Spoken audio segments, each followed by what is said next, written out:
Hi, I'm Jain. It is that time of the year when all CIOs start coming out with their outlooks for 2019. So we monitor these very closely at Active Allocator, and I will, of course, be sharing them with you over the coming months. Meanwhile, the IMF has come out with some great data. Some takeaways that stood out for me were growth activity indicators suggest that growth moderated in the first half of 2018 with negative surprises to activity in several large advanced economies. And after rapid growth in 2017, world trade volumes and industrial production has slowed, and some high frequency indicators seem to have softened a bit. On commodity and oil prices, the price index has risen in the past 6 months, driven by higher energy prices. Though, of course, this week oil fell. Food prices also fell amongst rising trade tensions, while the price of metals has softened because of weaker demand from China, which I guess is a proxy of global demand these days. On inflation, higher fuel prices have lifted headline inflation over the past 6 months. And in emerging economies, in developing countries, core inflation has also inched up. What's strange is wage growth, however, remains muted despite continued declines in unemployment rate. And the good news is wage growth is coming back to the USA. And in advanced economies, despite monetary policy tightening, financial conditions still remain generally supportive of growth. Since earlier this year, we know long-term government bond yields have diverged, and we have a steeper path of expected policy rates. And this has modestly lifted the US 10-year government bond yields, while the yields, of course, on continental Europe, German, UK, long term, those have fallen. The US dollar has really appreciated in real effective terms by almost 6-7% since February on the back of widening interest rate and growth differentials.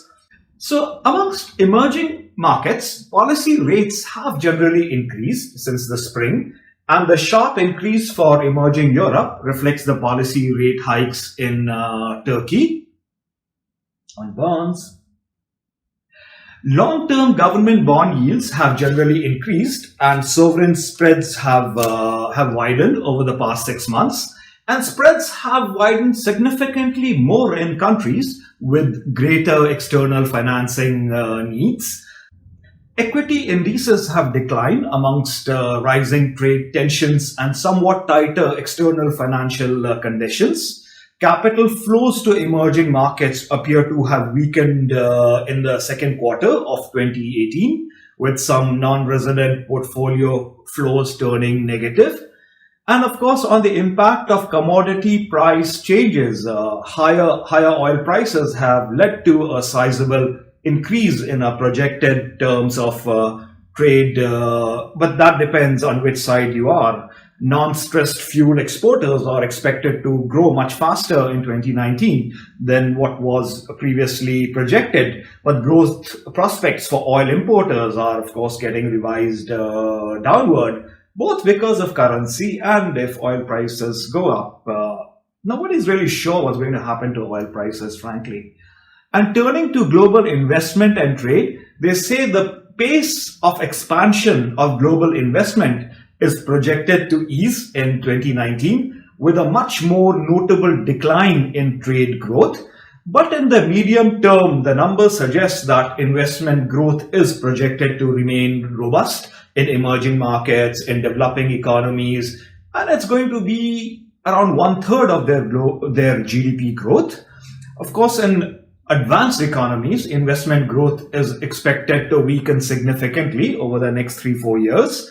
On the subject of per capita real GDP growth, they say that prospects for emerging markets and developing economies are going to narrow gaps in living standards relative to advanced economies. That's, of course, a good thing, but I guess those effects are going to be very uneven. And on fiscal indicators, the fiscal policy stance in advanced economies we know has been expansionary this year, but they expect it to turn neutral in 2019. And in emerging, developing economies, the fiscal policy stance, they are assuming it to be broadly neutral. On the subject of current account balances in 2018, these are projected to move in a direction that is consistent with some reduction in excess imbalances, and medium-term projections suggest further modest movement of current account balances in the same direction. And creditor and debtor net international investment positions are projected to widen slightly over the medium term. They've published, like always, extremely rich data sets, and I've started to study them, but they're very dense and there are many takeaways. But I thought that this sets stage for us to digest the investment reports that are expected to come out from the large wirehouses, consulting firms, investment banks over the next 1 or 2 months. And I promise to keep you posted. Thank you so much for listening in. Bye bye.